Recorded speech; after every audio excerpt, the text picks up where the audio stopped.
you in the whole 6010.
love the guy so much. Why are you using a second-round pick, a premium one, on a guy in Cam Akers? Well, it turns out because I think Cam Akers is a really good player.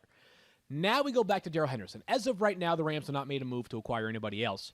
You have him ranked 16th, Darrell Henderson. I have him ranked 21st. Daniel has him 18th, kind of in the middle. So you're the highest, actually, of all of our ESPN rankers. I'll make my quick case on Darrell Henderson. I think there's a chance that 6 months from now, what we're saying is like, it is way too frequent that NFL teams talk themselves out of a guy being able to be a workhorse back. They should just let that player have a look. Or, and this is what makes me a little bit nervous, 5 weeks into the season, because this is a player who's smaller in stature, that the Rams clearly did not want to have as a full-time feature back, and who is currently dealing with an ankle injury from last year that he's still working back from. We're like, dude, he's so good, but I might have to draft Darrell Henderson and also add his insurance policy, whether it's Xavier Jones or somebody else. How optimistic are you in that 16th ranking? Obviously, I'm pretty optimistic. I know. Look, but here's the thing. Here's the thing.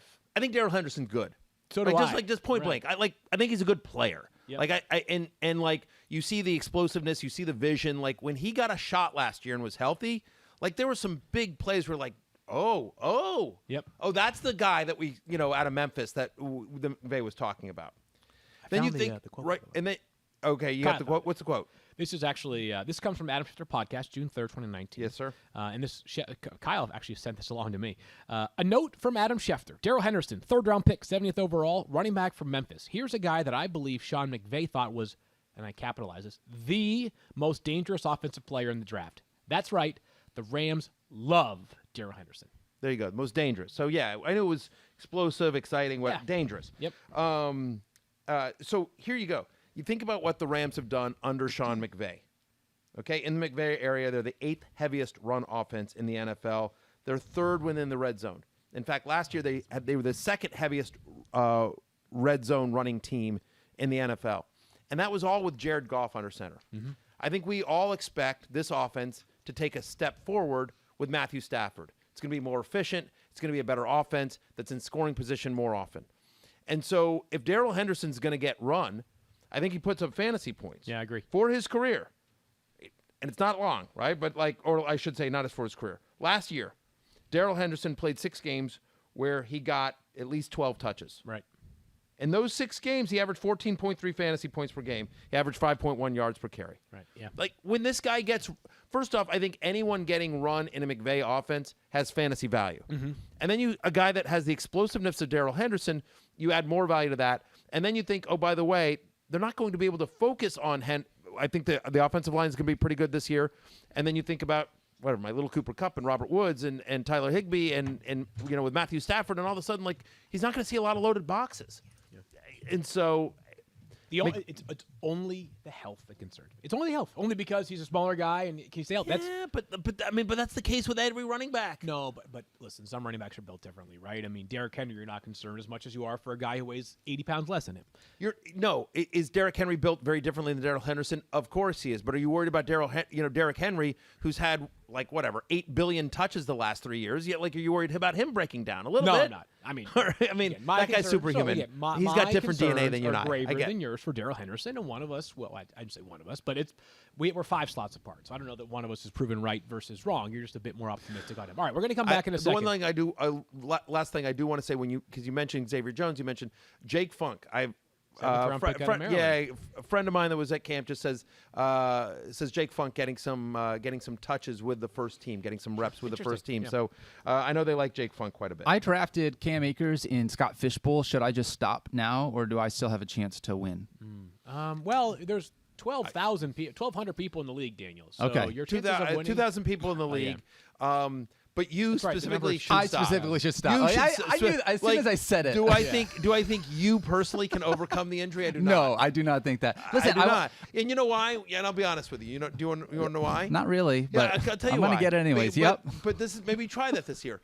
If you listen to this podcast, because I know you're sitting there, you're busy doing notes for the Bill Barnwell show and stuff like that. Mina Kimes podcast. Yeah, exactly. You're trying to had a great season this year. Yeah, exactly. Great season. He's always doing promos for other podcasts and that kind of stuff, and writing up show notes and everything like that. And oh, hey Mina, who'd be a great guest on your podcast? He's doing a lot of Stephania that Bell? kind of stuff. Yeah. Exactly. So I'm just saying, if you actually listen to this podcast this year, you have a chance. You know what? I will hearken this podcast this year, which means listen. Hearken means listen, Matthew how Berry. about that? Okay. We're going to come back in just a second and finish up the injury notes because there's another concerning situation involving a Colts quarterback. Deja vu all over again. But first, a word from a couple of our friends who helped make this podcast possible. And I have a question for you. Everybody out there listening, do you own or rent your home? I'm sure you do, and I bet it can be hard work. Actually, I know it can. As I told you, I moved last December. But you know what's easy? Bundling policies with Geico. I can also confirm this. Geico makes it easy to bundle your homeowners or renters insurance along with your auto policy. It's a good thing, too, because you already have so much to do around your home. Go to geico.com, get a quote, and see how much you could save. It's Geico easy. Visit geico.com today. That's geico.com. Fantasy Focus is also brought to you by Gum Out. Today we're talking about performance enhancement. Everyone wants it. Field has it. So does Stephania. But let's face it, some are looking for shortcuts. Not naming names here. You're looking right at me. Well, You're looking right at me. you can actually get enhanced performance in just 2 minutes twice a year, something I know you would be into, Matthew Berry. Possibly my wife. With Gum Out Carbon Clear is performance enhanced for your car, Matthew. For your car. Carbon Clear is potent. Yes, of course, my car. Yes, of course, your car. And just like you, Carbon what do you Clear is think I'm talking potent. about? Matthew Berry, it is the most advanced fuel additive on the market. Everyone knows that. In fact, cars on Gum Out get better engine performance, increased fuel efficiency, and lower emissions. If only we could get lower emissions on Matthew. Exactly. It only takes That's 2 what minutes. I'm talking about. I love you so much. It only takes 2 minutes to pour Gum Out into a gas tank, so it's just like Matthew Berry. With all the things you deal with to get your car running smoothly, it's nice to know Gum Out takes no time at all. You probably take much longer deciding who to put in your lineup each week. Yeah. And it's not hard to find. You can get it at mass retailers or your local auto parts store. So what are you waiting for? Get your car running right with Gum Out now with Carbon Clear. Performance enhancement for your car. Yep. That's probably our last Gum Out rivalry, isn't it? Yeah, it probably is. I do want to say this. Let me get let me get this out of the right way right now. Yeah. Listen, I'd like to apologize to our good friends at Gum Out, and I was just trying to make a joke, and they're an important sponsor and partner of the company, and Okay, Bryson. I Jeez. just so I just. I'm gonna Just check 'em out. I'm gonna look inward and try to be a better person today and tomorrow, and Yeah. anyway, just love Gum Out. Yeah, love them very much. Well, you know what you. else we love? We love having audio back. Field Yates. back. We have audio back for our live stream. We are very sorry to everybody that did not have audio, but we had a ton of great conversation. Honestly, it was. I think you'll enjoy it better without audio. Can someone? Yes, sir. I gotta find someone. Can someone tweet the link again and tag me? And I'll tell you what, retweet I'll do it. I got a Okay, computer in front thank of me. you. I got nothing I'm doing right now. Anyways, it's great to have audio back. It's also great to have Stephania back. So, Stephania, let's get to one more injury. And this one could change any minute right now. So, I'm letting the people know it's 11:23 on Monday, Eastern time. Carson Wentz dealing with a foot injury again. What's going on here? Yeah, poor Carson Wentz and his multitude of injuries, and he's in a new place, new faces, and wants to get off to a good start, and then on a rollout during practice feels a quote twinge was the word that was used in his foot. Discussions were had over the weekend in terms of what this would require. And it appears there are a couple of options on the table. One is to rest and see if the inflammation calms down, and potentially in that case, if it settles and not an issue, he could be back within a couple of weeks. The other scenario is surgery to address the issue more formally. And if that were to happen, you're probably talking a couple of months. So it really is a big difference in terms of what the course of action is. And I think that announcement could come as early as today, maybe tomorrow. But Frank Reich returns to the Colts today. He's been out because of COVID-19. So I would expect that we'll hear something in the next 24 hours. So this is one of those interesting ones, Matthew. So obviously we don't know specifically how much time, if any, Carson Wentz will miss during the regular season. Years ago, this would have been a huge fantasy story. I'm not sure that anybody right now was making plans for Carson Wentz in redraft leagues right now. But, and when I say that, people, again, start of the year. Caveats being things like 2 quarterback leagues, or if you play in a Colts-only league, you probably were making plans for him. But in a standard 10-team league with 1 quarterback spot, you're probably not drafting him. But it might have value in other players. And weirdly enough, it may not be the pass catcher, but the running back that matters here most. So, Jonathan Taylor is by far the highest drafted Colt this year. I think he's the only one being drafted anywhere close to like the top 10 of his position. Is there any value here for Jonathan? Well, there's obviously value. What, if anything, does the Carson Wentz injury do to Jonathan Taylor's value? It makes him the only draftable Colt. It's that simple. I mean, again, we're talking. Your caveat is correct, right? Like, we're not talking deep leagues, we're not talking super flex leagues, we're not talking dynasty. Standard ESPN 10-team, 1 quarterback leagues. You're drafting Jonathan Taylor, and that's it. Listen, am I obsessed with Mo Alley Cox? Yes, I am. Do I have a lot of Mo Alley Cox in deeper leagues or tight end premium leagues? I do. But for an ESPN standard league, are you drafting any player not named Jonathan Taylor on the Colts? You're not. You're not drafting like Pittman or Paris Campbell or T.Y. Hilton. We didn't know exactly how that offense was going to run pass catcher-wise, and now it's like, Brett Hundley, Jacob Eason, it's still going to be a run-heavy offense that plays good defense. And Marlon Mack and Nyheim Hines are going to be nice players for the Colts, but they're not going to get enough touches to be fantasy relevant on a consistent basis. Like Nyheim Hines last year had like a 21-point game and then a 1.7 game the next week. It's the only player on the Colts that will get consistent fantasy usage and be useful to you is Jonathan Taylor. So it makes it very simple that from a fantasy perspective for an ESPN standard 10-team league, the only guy you want is Jonathan Taylor. Bingo bango. We're done. Otherwise it's a fantasy wasteland. Rodrigo Blankenship is on the line. He wants to know whether or not. You know what? Okay. That's fair. Okay. That's fair. Get some love for Rodrigo Blankenship, who's a very good fantasy kicker. The second best player on the Colts in fantasy is Rodrigo Blankenship. Yes, hashtag Team Rodrigo. Yes. Okay, so I love Rodrigo Blankenship. Quickly, though, and I may do this like 50 times a day during the show, during the season. If you said this already, my bad. But, Jonathan Taylor, did he move up or down in your rankings at all because of this news? He did not. Okay. I don't think so either, by the way, because I think people are wondering, hey, does this mean they're going to be more run-heavy? Does it mean that they're going to be less effective running the football? Believe it or not, the Colts, whose passing offense was fine last year, was not definitely wasn't the Bucs or the Packers or anything. He was the 4th highest scoring running back in fantasy last year. Yeah.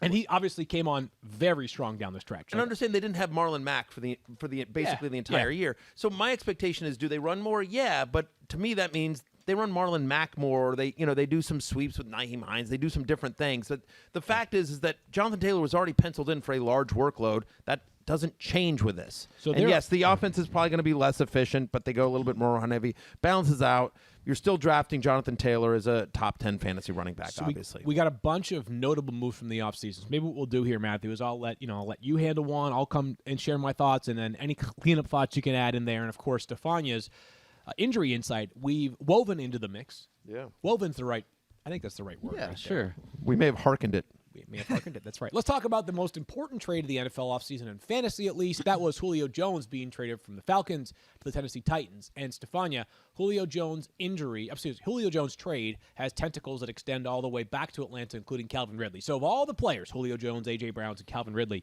who have dealt with something last year or maybe during this offseason, what can you tell us about their respective injuries? Yeah, Julio missed a lot of time because of a hamstring injury that just nagged at him throughout most of the season. I think 9 games that he actually played in. And so, I think fantasy managers might be feeling like Julio is washed up. I do not believe that is at all the case. Very difficult injury to recover from during the season. And I want to point out that he's going to Tennessee, who managed another receiver very well, dealing with an injury last year that was A.J. Brown, who had a bone bruise early in the year. If you were paying attention, at the end of last season, he underwent knee surgery, and he said that the Titans actually considered shutting him down. But if you look at what they did, they gave him veteran off days, rest, maintenance, whatever the teams are choosing to call it now. They gave him off days during the week so he could be available on game days. Julio will be managed in much the same way, and I feel like they are both in a really good situation with a good club to navigate that, especially Julio at the age he is as a wide receiver with a history of some soft tissue injuries. And Calvin Ridley, still in Atlanta, obviously headed for a big year, and people might not remember that he had a foot/ankle injury he was dealing with last year. I think he only missed one game, but it was something that was difficult for him. And I think it impacted what we saw in terms of his productivity. Some games more than others, the foot was really bothering him. Had surgery during the summer, but he should be ready to go by the time the season starts with no limitations for Calvin Ridley. Excellent news there for Calvin. So, Matthew, this happened almost 2 months ago. We don't want to do 10 minutes on this trade, but just quick rundown. Rank those three wide receivers, Ridley, Brown, and Julio Jones. You ranked them correctly. Okay. Ridley, Brown, Julio. Okay. Ridley could be the number one wide receiver in fantasy There's when a all case is said there, and is yeah. done. I mean, without his numbers without Julio Jones on the field are massive. And I know they drafted Kyle Pitts, but Kyle Pitts obviously a very different player than Julio Jones. We expect this offense to be, still pass heavy. We expect their defense to be bad. Calvin Ridley, number one wide receiver in fantasy, is within the realm of outcomes, within the range of outcomes for Calvin Ridley. Question: I'm his wide receiver 5. Okay, so then you go to A.J. Brown. Look, does this hurt A.J. Brown a little bit? Obviously, because Julio Jones is going to command a target share, but I still think A.J. Brown, who last year was able to, be a top 10 fantasy wide receiver while not getting a ton of targets, like compared to if you look at what his target share is compared to other top wide receivers, he didn't get. Titans one of the most efficient offenses in the NFL. Mm-hmm. And so, so A.J. Brown, big play. So I think it's one of those, listen, Julio Jones is going to take some targets away, but he's also going to take some defensive coverage away. I agree. Like Corey Davis got averaged over 7 targets a game last year. And so, and A.J. Brown was still a top 10 fantasy wide receiver. I dropped him down like a couple of spots. As for Julio Jones, look, he's now on the number 2. He's the number 2 wide receiver on a run-heavy offense. It's still going to revolve around Derrick Henry, and with a pretty good defense, right? Tennessee's not going to get into the kind of shootouts that Atlanta did. That defense stinks. Think so? Still think I think so. Still, whatever. I mean, well, you know what? Here's what it is. I guess my point about the shootouts thing. They play it's such. not as bad as Atlanta's was. It's last not as year. bad as That's Atlanta's was going to be. So, and also, by the way, they play such ball control offense. The Titans do. Yep. That it just it doesn't have kind of that video game effect that you see That's with the totally Falcons. fair. So yeah, in terms of time possession, blah blah blah. I have Julio Jones at 16. Remember, Julio Jones missed 7 games last year. Also left 2 games early due to injury. He's on the wrong side of 30. Yeah. Listen, when he's out there, is he awesome? Sure, but wide receiver 2 for me. Yeah, which is not a bad place to be, No, given how it's deep not. wide receivers are. Kenny Golladay is now in New York Giants. Got a 4-year, $72 million contract to leave Daniel's beloved Giants. I'll take this one here. So the Giants are confusing. How much would it take, Daniel, for you to leave the the Detroit Lions? Kenny Golladay took $72 million Life savings. to get out of there. How much would it take for you? What about a day-old bagel? Would that do it? To leave Lions fandom? Yeah, to leave Lions fandom. A day-old You're not bagel gonna I'll tell tell us you you're what, like a and Cardinals fan now, a are you? Yater's gonna Yate T-shirt. I've got one of those. What size do you want? I already have one. If Cade Cunningham asks me to do it, then I'm all in on leaving the Lions because I am go. all in on Cade Cunningham this year. the Sorry, I know he's a young basketball core. player, but All right, let's talk about Kenny Golladay for a second here enough. because the Giants are a little bit confusing, right? So they have, I think, 4 wide receivers that we all believe are talented and have the chance to be fantasy relevant or have been fantasy relevant in the past. Kenny Golladay, Sterling Shepard, Kadarius Toney in the first round, plus Darius Slayton, who's like, what about me? I was good for those reps you gave me in the past 2 years.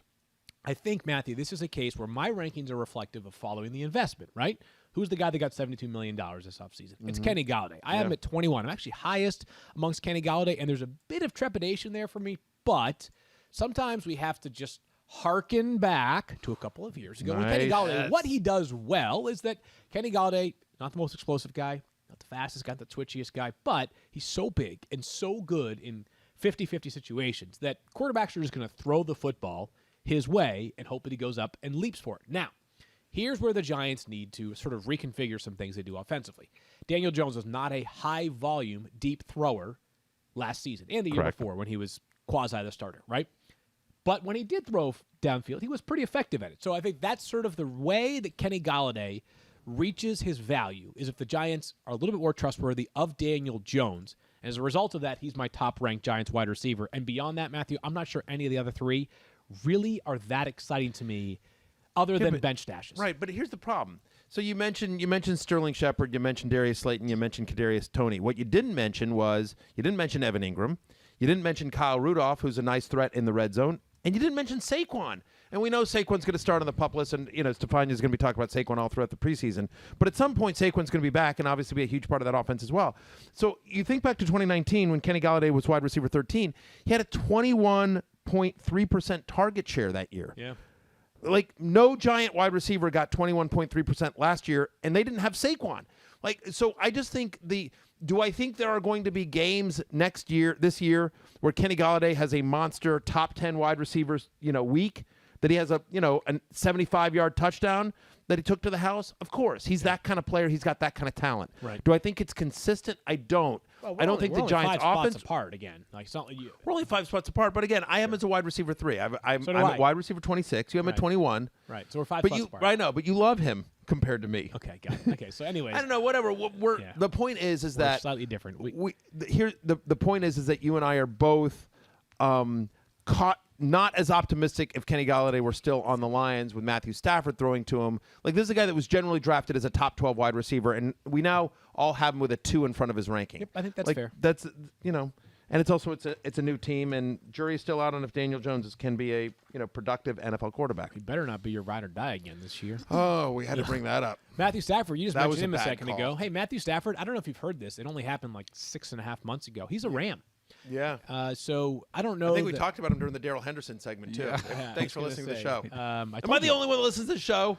And you know what? Apparently, with the audio Mike issues, Clay I am. is. Yeah. Mike Me Clay's and Mike the Clay are the only one two people that listen to the show. God, Stephania's, of course. Stephania's boondoggling. She's off to Kansas City today. Yeah, well, Later, before Daniel's we- booking the Mina Kimes show. I'm getting ready to move on to Matthew Stafford, but Stephania, we got to close the books on Kenny Golladay because there's a health concern. This is a guy who missed a bunch of time last year because of a back injury. I just think it's really interesting that everybody's like talking about Kenny Golladay like no big deal when he missed the last 8 games of last season because of a hip injury. So it kind of disappeared into the end of the 2020 season without any resolution as far as his hip. But Field, as you always say, follow the money. And this year, what players were able to do that they weren't last year was visit with teams in person. They were able to assess him physically in person. Last year, because of COVID restrictions, you may recall some trades were held up pending physicals. Kenny Golladay was able to spend several days with the Giants, and after that time in which he was examined by their medical staff, he came away with $40 million in guarantees off that $72 million deal. So I expect that their medical staff is excellent, that they feel that the hip issue has been put to rest. It will still be nice to see him get back on the field and make sure with our eyeballs that he looks like Kenny Golladay of 2019. Man, I hope the Giants medical staff feels really good about him because, again, $72 million and like half of that guaranteed for Kenny Golladay. So let's move forward to Matthew Stafford, who we talked about. But he was out there for a while, by the way, as a free agent. But that was less about, like, he was waiting for the money. It wasn't that the offers weren't there. He was just waiting for the money. Was that? And he got the money. He got the he definitely secured the bag, as they say. He definitely All secured. right, one more the here bag. on the notable storylines. Matthew Stafford is a Ram, Matthew. And let's get into the various impacts this has on not just Stafford, where you would rank him amongst quarterbacks, but if it has any bearing on the wide receivers, Robert Woods, Cooper Kupp, etc. I don't think it. I mean, look, I just think the offense will be better. So I think you rise up Kupp and Woods a little bit just because I think more accurate passing, more efficient offense, scoring more. The problem with Matthew Stafford, right, is he doesn't run. Every top 10 quarterback last year ran for multiple scores last season. Okay? Stafford's last touchdown rush was in 2016. I mean, so the problem is like, and yeah, could he do a QB sneak once or twice? Sure, maybe, you never know. But the point is that Matthew Stafford doesn't run, and but it's a McVay offense where they pass a lot as well. I currently have him at QB 13. You know what I mean? Like, Yeah. which I think is right. Like, I think he's going to be a high end. He's going to be a high end fantasy quarterback. The problem is because he doesn't run, that the days of guys being drop back passers and being top 10 fantasy quarterbacks are few and far between. Right, and he's not a Tom Brady-esque in Right. terms of like lack of mobility, but he's also not Kyler Murray, right? Like there's quite a range between those two, but He's not even Aaron Rodgers. right. He's like, I mean, he's Aaron kinda- Rodgers. He's ish, not quite. He's like mean, Joe Aaron- Burrow, right? Yeah, but I feel like Aaron Rodgers or Ryan Tannehill, those guys will QB sneak it. Like For or, sure, yeah. You know, Yeah, I think or Kirk Stafford's- Cousins back in the day. Like you could count on like 3 to 5 rushing touchdowns a I year was from gonna those say, guys. I think of like 30 total points for Matthew Stafford's like this year, right? like maybe 3 rushing touchdowns and 100 total rushing yards, or something like that.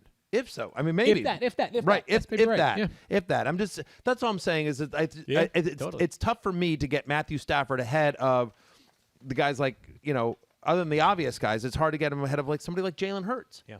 Like, is Matthew Stafford a better NFL quarterback than Jalen Hurts by a phenomenal margin? But in terms of total fantasy points at the end of the year, if Jalen Hurts starts all 17 games, Jalen Hurts is going to have more fantasy points than Matthew Stafford. He just is. Yep. Because of the rushing. So I don't know that when Mike Davis signed with the Falcons, we all thought this was like this massive NFL free agency storyline. But given how things have unfolded since then, it feels more significant. If you look at the other investments that the Falcons made this offseason at running back, not a bunch of household names in the Atlanta backfield. Mike Davis played awesome last year in filling in for Christian McCaffrey. He was as good of a waiver wire ad as you could possibly ask for, especially when he's filling in for 1.01 in CMC. Sure. Right now, we each, you, me, Daniel, have him ranked between 21st and 24th. It seems like Matthew. It feels to me like Mike Davis has 2 outcomes. One is he's like the ultimate value. Right. Because he gets all these touches. He's a good, effective player. It's an offense that we think is still going to score a lot of points despite not having Julio Jones. Or 2, instantly they're chipping away at his workload because they've got young players that we don't realize it right now that they kind of like. And as we know with running backs, that happens all the time, right? I mean, the minute after Cam Akers got hurt, I'm hearing about how much the Rams like Xavier Jones, an undrafted free agent that no one's heard of. So it's possible that whether it's Kadri Allison or whether it's Javian Hawkins, who they signed out of Louisville as an undrafted free agent, that there's a little bit of chipping away. Which of those 2 outcomes do you think you tend to side towards? I think it's more likely. I think either outcome is possible. Mm-hmm. I'm not trying to sit on the fence here, but either outcome is that's likely. part of So what there's a fantasy range of is. outcomes, and that's why. Listen, I have him at running back 21 right now, and so just outside my top 20. But so I'm hedging a little bit against that risk that he doesn't have the kind of job security that other starting running backs do. But to your point is like, yes, maybe they like Kadri Allison, or maybe they like, Javian Hawkins or some of the other guys in that backfield. But the truth of the matter is like, Mike Davis is a known commodity. They went on and signed him. They didn't draft anyone. They were one of the teams rumored to be in the market for a running back, and they did not. They haven't signed a veteran. There's a number of veteran guys out there, so we'll see what happens over the month of August. But right now, they haven't signed any of these other veterans. They didn't draft any big name running backs here. And Arthur Smith is a coach. Obviously, the offense coordinator from Tennessee last year is a coach who obviously likes to use his running back. Obviously, Mike Davis and Derrick Henry, very different types of runners and very different players. So I'm not saying they're going to use Mike Davis the way they use Derrick Henry, but I do think that Arthur Smith likes to use play action quite a bit, and Mike Davis has an 84% catch rate. That's 3rd best in the NFL. He's a good running back. Yeah, he's a good running back. Yeah, totally. I'm just saying he's a true 3-down. He has the ability to be a true 3-down running back in an offense that we think is pretty good. And Arthur Smith has shown a tendency to run when they get in close. And again, he had Derrick Henry, so it's different. But I still think Mike Davis is much more of a value this year than a bust. And that's, I think your question is, which one's he going to be? We're going to talk a few impact rookies, and there are potentially a lot this year in just a moment. But first, a word from some of our other friends who helped make this podcast possible. We're so grateful to them, which includes the fine folks at 5 Hour Energy. Because you want to get in shape, but you're having trouble staying motivated? Yeah, story of our lives. Make 5 Hour Energy shots part of your lifestyle and get the energy boost you need to get fit. We all know you sometimes do not want to go to the gym. Take a 5 Hour Energy shot to give you that feeling and alertness so you can get to the gym. With 0 sugar and a convenient portable size, it's the perfect pick-me-up for getting stuff done. The 5 Hour Energy website has flavors galore like watermelon, tropical burst, cherry, peach, mango, and more. There's a flavor for everyone. Try them all on the site. You even have the option to build your own 12 or 24-pack. That's awesome. You choose the flavors, and it's delivered right to your door. If you go to 5hourenergy.com, that is the number 5, hourenergy.com, and get some 5 Hour Energy product today, you can use our promo code FFF to receive 10% off your order. The offer is only valid until September 30th on one order and cannot be used with other promotions. The code is not good on subscription orders. Go to 5hourenergy.com today. Did you know that more than 50 million men suffer from male pattern baldness? 50 million! And 2 out of 3 of them will experience some form of hair loss by the age of 35. That's why I'm doing this read, because I look like I could still be 35. Keeps offers a simple, stress-free way to keep your hair, convenient virtual doctor consultations, and medications delivered straight to your door every 3 months. You don't even have to leave your home anymore. Low-cost treatments start at just $10 per month, and Keeps offers generic versions. They also have discreet packaging and proven results. Keeps has more 5-star reviews than any of its competitors. Listen, prevention is key. Treatments can take up to 4 to 6 months to see results, so act fast. If you're ready to take action and prevent hair loss, go to keeps.com/FFF to receive your first month of treatment for free. That's keeps.com/FFF to get your first month free. Keeps.com/FFF. Let's get into the rookies. And again, there are potentially a lot of rookies that could be very fantasy relevant this year. Quarterback is always deep, but there is a special, potentially prodigal talent. Oh, I'm sorry. Prodigal talent. Do you I mind made if that word up. I think you did make that word up. Can we start with the one that's not on the note just because it happened today and we were talking about it? We saw that Devontae Smith actually got hurt, and with Yeah, we Stephania can do being that. here My because she's bad. going to be Yeah. gone for a while, I thought why not ask her while she's here? We can do that as well. So I'll get to Trevor Lawrence in just a second. But Stephania. Sorry, that's my fault, guys. It's okay. That's on me. Devontae Smith. Earlier today, we learned a little bit about him. The Eagles, he is the 10th overall pick. A little bit about his hammy. What's the word? Well, yeah, we're hearing a mild injury for Devonte Smith, and look, this is one of those where something happens in training camp, and you say, okay, we're not going to get too alarmed by this because we're really only at the first of the month. In fact, the Eagles pointed out that it was minor. It was called a minor leg injury when he left practice, and it seemed like they really didn't even want to invest a lot of energy in it. So I would say right now, this is the time when teams are conservative because they don't want something that's mild in training camp to turn into something that impacts the season, but I would not be particularly concerned. And according to Adam Schefter, about 35 minutes ago, Devontae Smith expected to miss 2 to 3 weeks with what's being termed a sprained MCL. So we'll see. Maybe hopefully later on in training camp we have Devontae Smith back on the field. What I would just point out along those lines, again, sprained MCL, which can be a big deal, but it's not a big deal if you let it rest and heal now and just don't stress him out. Devontae Smith played through things in Alabama. You got to remember where some of these guys came from. They're accustomed to playing through things. No doubt about that. The Slim Reaper, one of our favorite rookies. Quick thought there? Just the fact that he's going to miss 2 to 3 weeks, and that's important when you're a rookie trying to learn a new offense, trying to get a connection, reconnect obviously with Jalen Hurts. I don't know. Devontae Smith, I think so many people are dazzled by Justin Jefferson last year, whose season was magical. Right. Forget there's many more rookie wide receivers that don't produce big fantasy numbers there's a much longer list of big name wide receivers that that did not. And so, listen, I love Smith in Dynasty, but can't imagine doing anything more than a very late round dart throw on him. And no one's talking about Jalen Reagor. It'd be interesting to see what happens with him. And I do think Dallas Goedert is the pass catcher you're going to want in Philadelphia. Zach Ertz is still there, but this is going to be Dallas Goedert season. A reminder, SZN. we do double trouble on this show during the month of August. We cover 2 teams per show with some other news, of course. So we'll get to the Eagles in great depth at some point during the month of August here. So back to the prodigious quarterback, Trevor Lawrence, not prodigus, which I think I think I learned that from Matthew. Stephania, You hearkened Trevor that Lawrence. If you learned anything, Field, it is not to take grammar lessons from Matthew. It's a very good point. English is my second language. Stephania, Trevor Lawrence, all the talent, but is coming off of a non-insignificant surgery. Yeah, but luckily it was his non-throwing arm. So he had a labral repair. It was his non-throwing shoulder, and Trevor Lawrence met all the marks and was able to actually participate fully when the team had their OTAs. So he was doing everything exactly as he should. And again, for this kind of injury, if it was his throwing arm, we'd be looking at it very, very differently, but it's his non-throwing shoulder. He also dealt with a minor hamstring issue back in June. They just let him rest so that it wouldn't become a thing. But Trevor Lawrence, I think, all systems go right now. And by the way, he was not put on the PUP list, not on the NFI list, so good to see him back basically at 100%. Daniel, what do you got? I just want to ask one real quick question. It's a good thing we have ADPs on this show note. Otherwise, we'd be in trouble here. But Matthew Berry, I see Travis Etienne and James Robinson are only being drafted a round apart.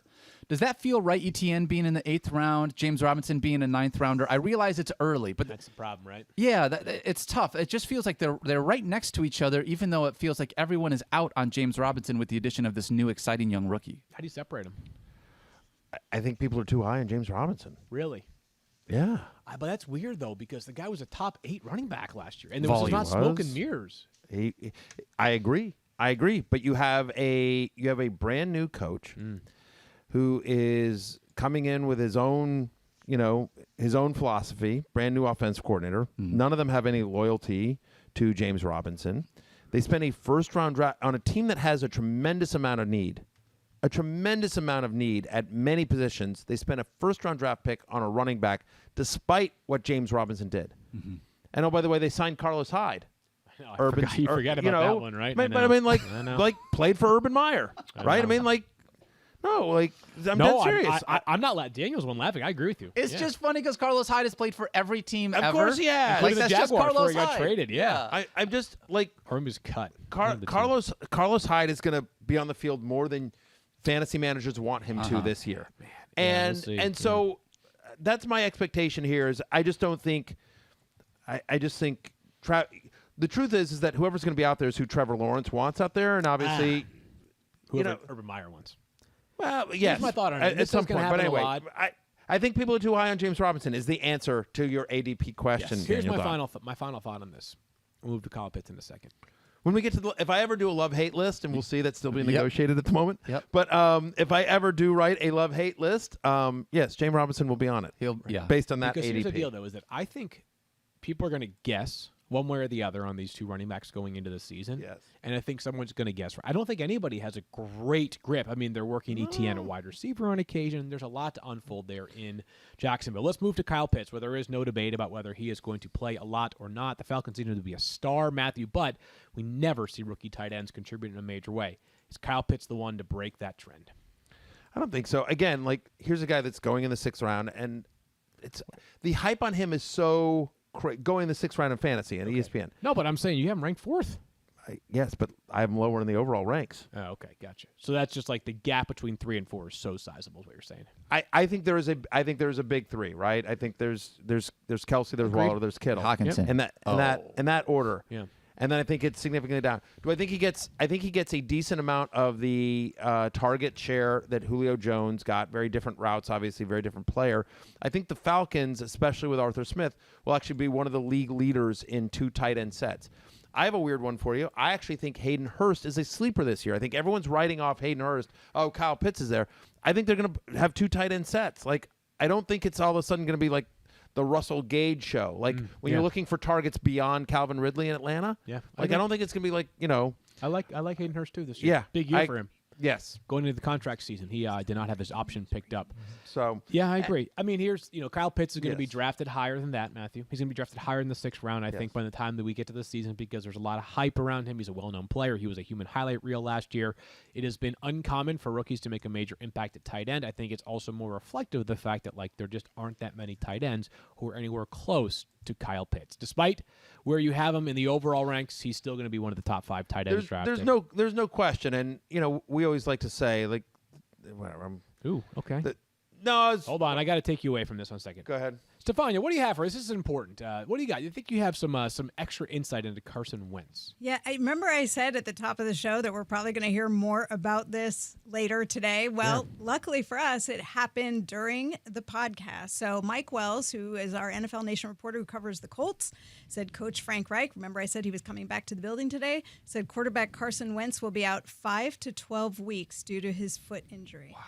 That is the report. So wide old range enough of to possibilities there, but 5 to 12 weeks is what they're looking at.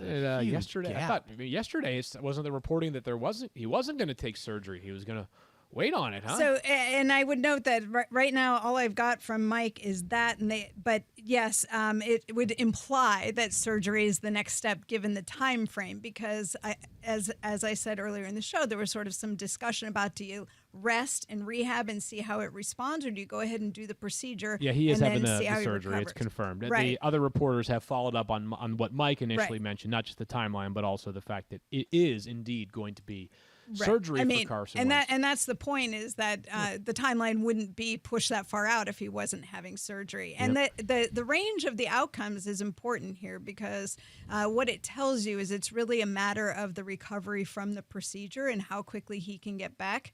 And they have to make that timeline widespread for that reason. So there you go. It goes back to my analysis. # Jonathan Taylor. That's who you're drafting on the Colts. You can ignore the rest of them. There you go. Very simple. Bingo, bango. Fantasy wasteland. All right. Well, no, I take that back. Rodrigo Blankenship. Sorry. I apologize once again to Mr. Blankenship. Yeah. Rodrigo Blankenship and the Colts defense. I think the Colts defense can be pretty good. We will. fantasy-wise. Okay. Yeah. We'll follow up more on this tomorrow on the Carson Wentz situation. We're finding this out. We've just got a couple minutes left here on the show. So let's see if we can knock out 2 of these rookie running backs, Matthew, in the last 5 minutes we have here on the show. Najee Harris is I think the easy one here, Matthew. First running back taken overall this year. A team that had a massive gaping need at running back. I know the Steelers' offensive line is reshaped. It's not like it was good last year. Is Najee Harris safe? Because I think he's kind of become safe. I think so. The questions are, of course, about the offensive line, but I think the volume is going to be so great. We think this is going to be a pretty good offense. There have been a lot of productive fantasy running backs under Mike Tomlin when he's been there, obviously. Le'Veon Bell, D'Angelo Williams, James Conner. We've seen it, over the years. And so my expectation is Najee Harris, who is also a nice pass catcher, a true 3-down back. It's going to be one of the better offenses in the NFL. Not as concerned about the offensive line. Remember Saquon Barkley's rookie year? Everyone was like, well, but the Giants' offensive line. And then Saquon Barkley just got a zillion touches and was an awesome fantasy rookie. Najee Harris can be an awesome fantasy rookie. So, yeah, and I think that part of the reason why I say he's safe, Matthew, is that he hasn't jumped into that should we be taking him ahead of Derrick Henry conversation Correct. like we had with Clyde Edwards-Helaire last year, that if you're taking a guy 15th, I'm not saying this is what you want, but if he's the 15th running back off the board and he only rushes for 900 yards and 8 touchdowns, it's not a complete disaster of a season, right? So I think that's part of the reason why he feels a little bit safe. He's a very good floor running back. Hey, it's our first show of the year, so we've got so much time left to cover, so much news. Let's try to squeeze one more in here, though, Matthew. Javonte Williams for the Denver Broncos was the second running back taken. No, I'm sorry, not the second running back. The third running back taken. It was after Najee Harris, it was Travis Etienne, and then Javonte goes early in the second round to the Broncos. Everything looks good. I've got him at 30th, and I'm lowest.